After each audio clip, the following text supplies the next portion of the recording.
Hello मेरे प्यारे साथियों, कैसे हैं आप सभी। मैं आशा करता हूं आप सभी स्वस्थ होंगे और मस्त होंगे।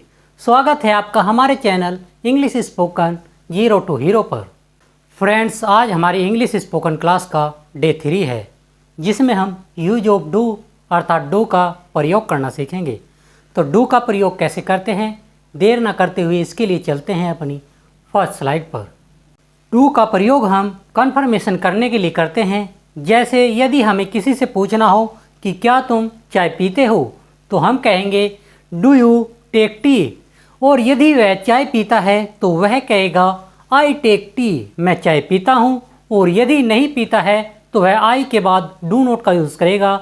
जैसे I do not take tea, मैं चाय नहीं पीता हूँ। साथियों, डू नॉट को हम शॉर्ट में डोंट बोलते हैं।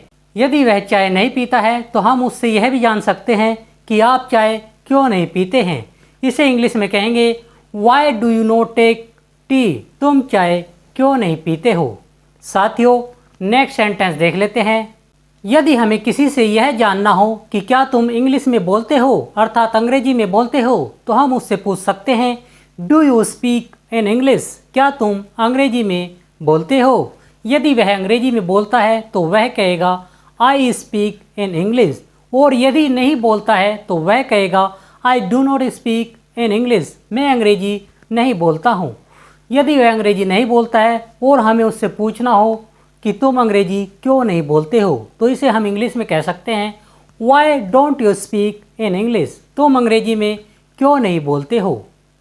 साथियों, यदि आपको हमारी आज की क्लास अच्छी लग रही हो तो आप हमें लाइक, शेयर और कमेंट करना न भूलें।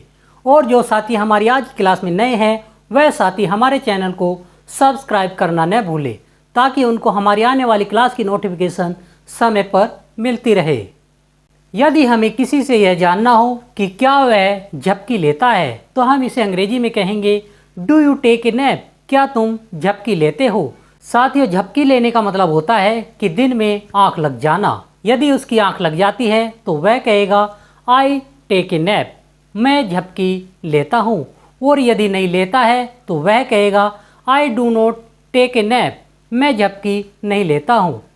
यदि वह झपकी लेता है तो हम उससे यह भी जान सकते हैं कि तुम झपकी क्यों लेते हो, तो हम कहेंगे why do you take a nap, तुम झपकी क्यों लेते हो। यदि उसे इस क्वेश्चन का आंसर करना हो तो वह कहेगा I take a nap for rest, मैं आराम के लिए झपकी लेता हूँ। यदि हमें किसी से यह कंफर्म करना हो कि क्या तुम जानसठ से आते हो, तो हम उसे अंग्रेजी में कहेंगे do you come from Jansath, क्या तुम जानसठ से आते हो। यदि वह जानसठ से आता है तो वह कहेगा आई कम फ्रॉम जानसठ, मैं जानसठ से आता हूँ।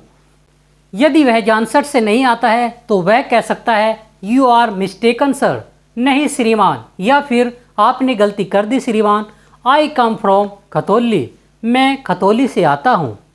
यदि हमें किसी से यह कंफर्म करना हो कि क्या तुम विदेशियों से बात कर सकते हो, तो हम उससे अंग्रेजी में पूछेंगे do you talk to the foreigner, क्या तुम अंग्रेजों या विदेशियों से बात कर लेते हो या तुम बात करते हो। यदि वह विदेशियों से बात कर लेता है तो वह अंग्रेजी में कहेगा I talk to the foreigner, मैं विदेशियों से बात कर लेता हूँ। और यदि वह अंग्रेजों से बात नहीं कर पाता है तो वह कहेगा I do not talk to the foreigner, मैं विदेशियों से बात नहीं करता हूँ। यदि वह अंग्रेजों से बात नहीं कर पाता है तो वह इसका कारण भी बता सकता है। वह कह सकता है because I don't know to speak in English, क्योंकि मैं अंग्रेजी में नहीं बोलना जानता हूँ। साथियों, मैं आशा करता हूँ हमारे द्वारा बताया गया डू का प्रयोग आप भली भांति समझ गए होंगे। अब आप हमें कम से कम 5 सेंटेंस डू में बनाकर बताएंगे। जैसे डू यू प्ले, क्या तुम खेलते हो। यदि वह खेलता है तो वह कहेगा आई प्ले। या फिर आप किसी से पूछ सकते हैं do you go to school, क्या तुम स्कूल जाते हो। या फिर पूछ सकते हैं do you study whole night, क्या तुम पूरी रात पढ़ते हो। तो साथियों, आज के लिए इतना ही, मिलते हैं अपनी नेक्स्ट क्लास में। थैंक यू, धन्यवाद।